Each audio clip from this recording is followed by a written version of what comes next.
Hello, gear nerds of the internet. Today, we answer the question, can you replace this and this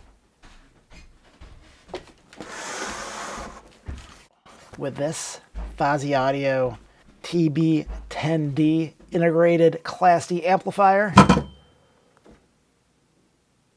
It's ridiculous, but we're going to answer that question coming up.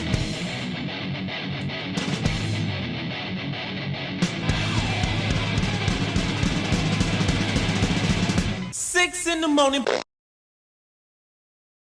So, we should initially talk about what this is, and what this is, and how it's different than this, other than in size. So this is a preamplifier. This is an Audio Research SP16 preamplifier. And what this does is it amplifies the signal before it goes to this. This is the power amplifier, and this is what goes to your speakers. So this amplifies a little bit. This amplifies a lot of it. And what this is an integrated amplifier, and what they do is they have this and this built into this. So how can we build all of this into this little thing? Well, we strip out a lot of the features, number one. Number two, this is probably what's called a passive preamp, which means it doesn't actually amplify anything. What it actually is just one of these, a potentiometer, where when you have it turned down low, it has a lot of resistance. As you turn it up, the resistance is lessened to the point where you have full audio. And I'm going to guess that's all that this is. So that's going to be different. But this also has, as you can see, it has a treble and a bass, and this does not. So why do we have features on this that aren't on this? We'll talk about that too. But let's talk about the difference between this and this, because we've talked about the difference between this and the preamp. Let's talk about the difference between this and this, because it's quite stark. This weighs next to nothing. This weighs a lot. And the reason for that is that this is a Class D amplifier, and this is a Class AB amplifier. And the difference is that a Class... Well, there's a lot of differences. What we care about for this purpose of talking about why it's so much bigger is that this needs a power transformer, which is big and heavy. It needs a bunch of electrolytic capacitors, which are big and heavy. And then it also needs a bunch of op amps to increase the volume, and then those need heat sinks. So it needs this big old box. Class D, you don't need that much power. You don't need op amps. You don't need heat sinks because these run extremely, extremely efficiently.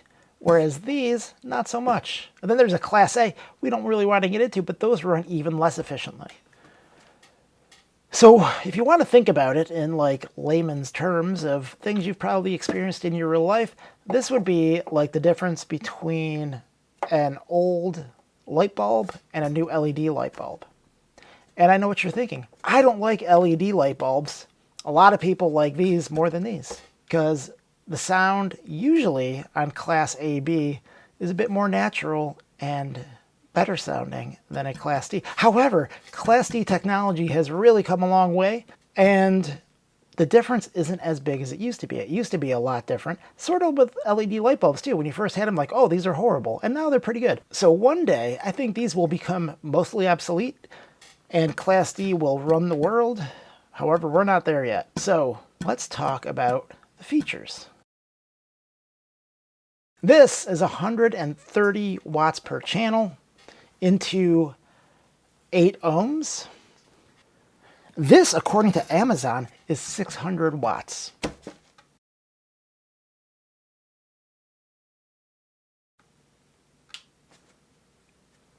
Now, that seems outrageous, right? Like this is way bigger than this. This should have way less output than this.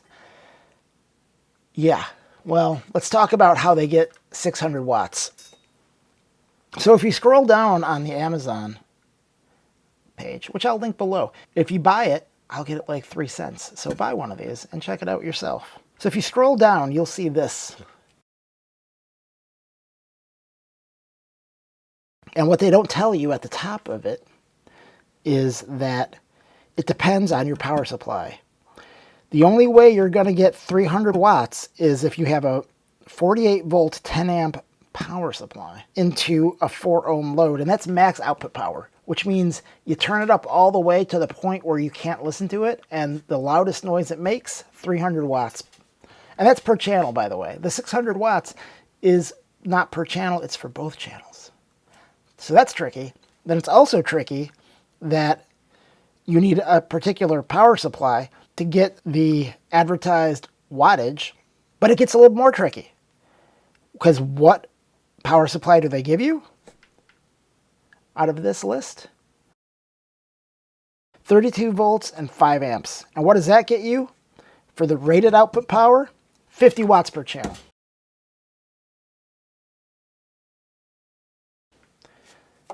$130 watts per channel. So, in a, I would say, less than truthful ad on Amazon, that's a pretty big difference. So if you think you're buying this and you're going to get something more powerful than that, not necessarily. So this is the power supply it comes with.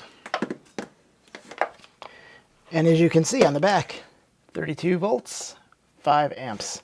So I looked on Amazon for a bigger power supply to get more wattage out of this thing. And I couldn't find one. I couldn't find a 48 volt 10 amp power supply for this thing. So, I mean, theoretically, that could work. And then also theoretically, I don't know how much putting more amps and wattage and voltage into this thing is going to improve or ruin the sound. Like, it might get worse sounding. But again, I couldn't find one to try it out. Let's talk about the other features. So I talked about the EQ.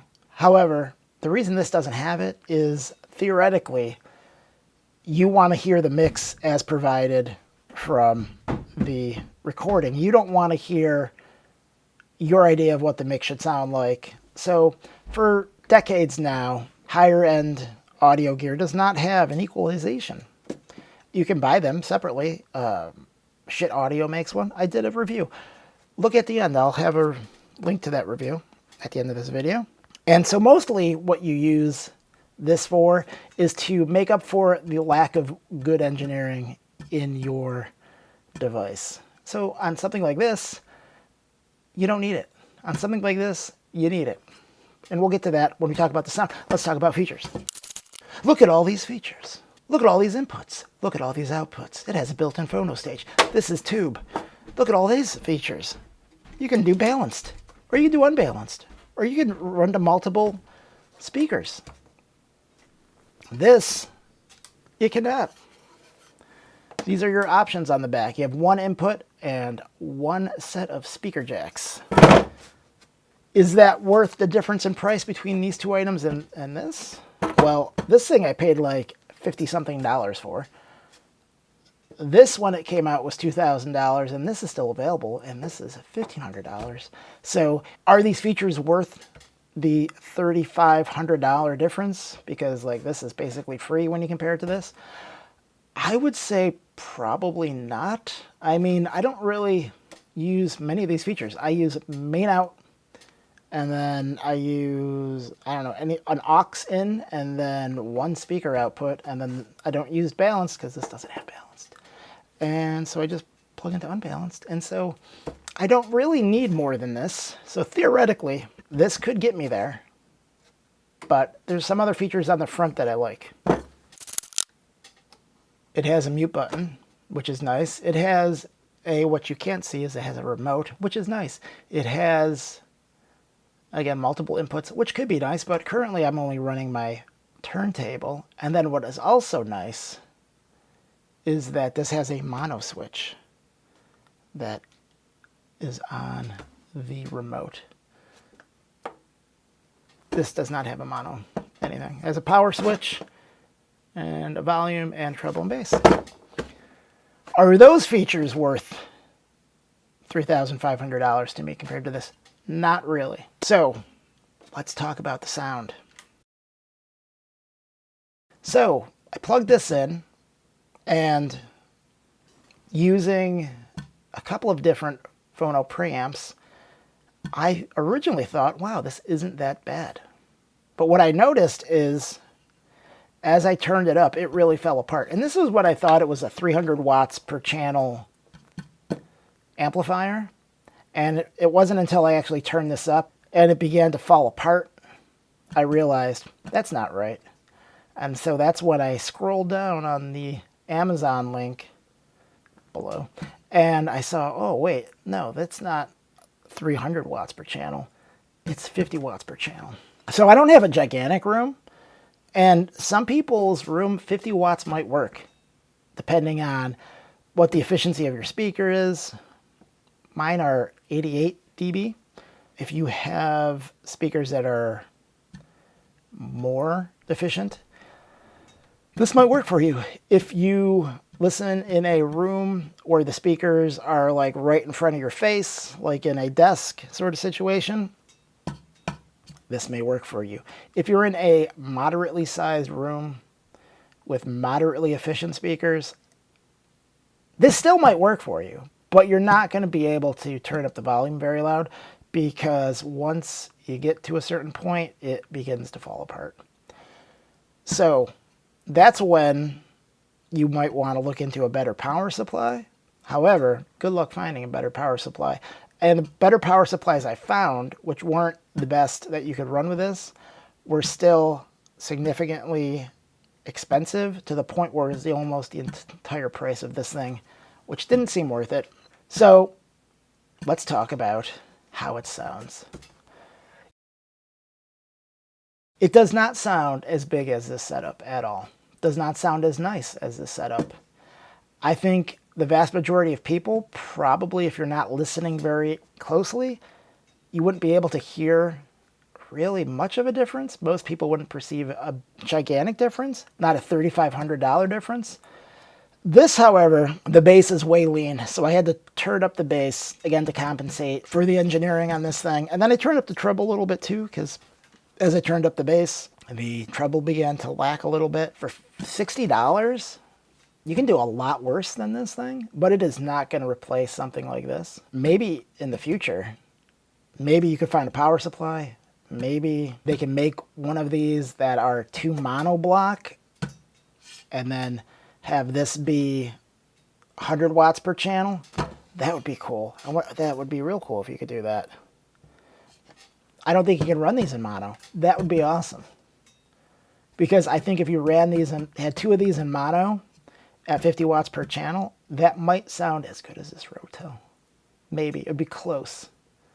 Be real close. I also tried this with my 2 very boring minutes later. Quicksilver preamp. Instead of using this, I basically just turned this up all the way.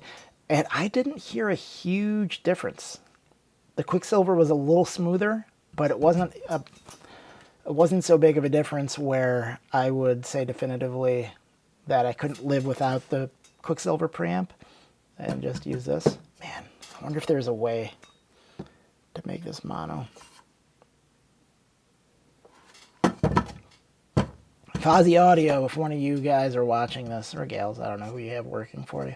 If one of you guys are watching this, make this so that you can flip a switch and make it mono, and then you can run 2 of these in mono, and it would be pretty freaking awesome. It'd probably be the best $120 power amp, or amp period you could buy. But currently, the way it is, it's a no-go. And I really don't appreciate the way that they trick you into thinking you're getting something that you're not. Because you're not getting a 600 watt amplifier. You're getting a 50 watt per channel amplifier, which would be 100 watts based on their advertisement. So Fosi Audio, it's pretty good. For $60, it's amazingly good. But it just doesn't get me there. I don't think Fosi makes something bigger than this. Like, I don't think they make like 2 of these in one box. That would be cool too. But let me know, is there any other brands that use Class D amplification to get something as cheap, like $100? Let me know. I would love to try it. I'm going to put a video here. It's going to be a review of this. I'm going to put a video here. It's going to be a review of this. And then over here, it's going to be a review of the other thing that I said I would put on there. Let me know what you think. Do you have one of these? Do you like it? Is it loud enough for you? Let me know in the comments below. Have a good day.